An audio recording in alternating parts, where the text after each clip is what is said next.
জল জীবন মিশন প্রকল্পে ফের কড়া বার্তা মুখ্যমন্ত্রীর। জল চুরি রুখতে হুঁশিয়ারি মমতা বন্দ্যোপাধ্যায়ের। 11,000 অভিযোগে কড়া পদক্ষেপ নেওয়া হয়েছে, কেউ যেন না ভাবে এটা তার জমিদারি। মন্তব্য মুখ্যমন্ত্রীর। কালো তালিকাভুক্ত ঠিকাদারদের বিরুদ্ধে ব্যবস্থার নির্দেশ। অর্থাৎ ফের জল চুরি রুখতে কড়া বার্তা, কড়া দাওয়াই মুখ্যমন্ত্রী মমতা বন্দ্যোপাধ্যায়। আজ জল জীবন মিশন প্রকল্পে ফের কড়া বার্তা দিয়েছেন মুখ্যমন্ত্রী মমতা বন্দ্যোপাধ্যায়।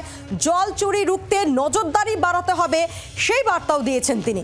ঠিক আজকের এই বৈঠক থেকে কি বলেন মুখ্যমন্ত্রী মমতা বন্দ্যোপাধ্যায়, শুনবো। তোমাকে শক্ত হতে হবে, কেউ যেন না ভাবে এটা আমার জমিদারি। জমিদারিটা মানুষের কারণ নয়, এটা মাথায় রেখে কাজটা করতে হবে। যতক্ষণ যা জমি দিয়েছি, যা জমি টাকা দিয়ে কিনেছি, সেগুলো কমপ্লিট না হচ্ছে,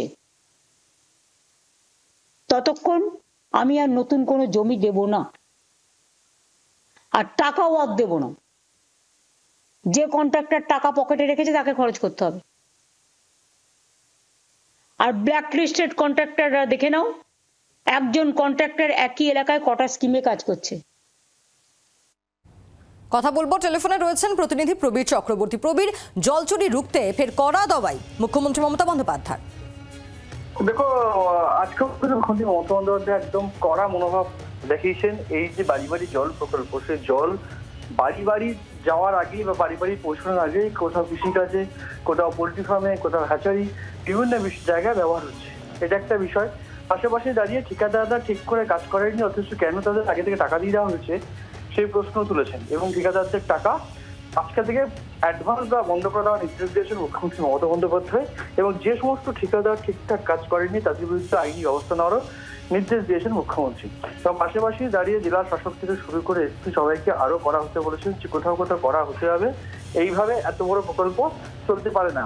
এবং পাশাপাশি দাঁড়িয়ে এই যে 93 লক্ষ লোকের পরিবারের বাড়িতে জল পৌঁছে গেছে, সেটাও কিন্তু আজকে মুখ্যমন্ত্রী পরিষ্কার বলেছেন যে এই যে 93 লক্ষ লোকের বাড়িতে জল পৌঁছেছে বলে যেটা জানানো হচ্ছে আমাকে, সেটা সত্যির জন্য দেখার জন্য কোনো নিরপেক্ষ তদন্ত সমস্ত কাজে সমীক্ষা করার কথাও কিন্তু আজকে মুখ্যমন্ত্রী বলেছেন। অর্থাৎ এই প্রকল্পতে জল যাতে মানুষের প্রতিটি বাড়িতে পৌঁছায়, তার জন্য যে কোথাও কোনো বেনিয়ম, অনিয়ম, স্বজন পোষণ, দুর্নীতি, এগুলো যে মেনে নেওয়া হবে না, আজকে কিন্তু মুখ্যমন্ত্রী একদম পরিষ্কার বুঝিয়ে দিয়েছেন আজকের এই বৈঠকে। ধন্যবাদ। প্রবীর চক্রবর্তী ছিলেন টেলিফোনে।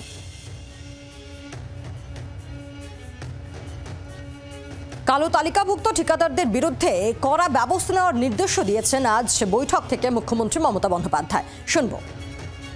জল চুরি এবং অপব্যবহারের 21,000-এর বেশি এই সার্ভেতে ইনসিডেন্ট রিপোর্টেড হয়েছে।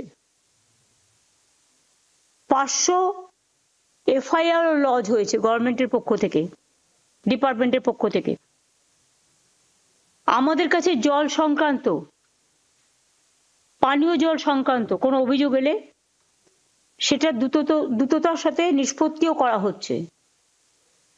11,200 অভিযোগ আমরা এর মধ্যে পেয়েছি, যার মধ্যে 11,000 অভিযোগ এনকোয়ারি করে অ্যাপ্রোপ্রিয়েট স্টেপ নেওয়া হয়েছে।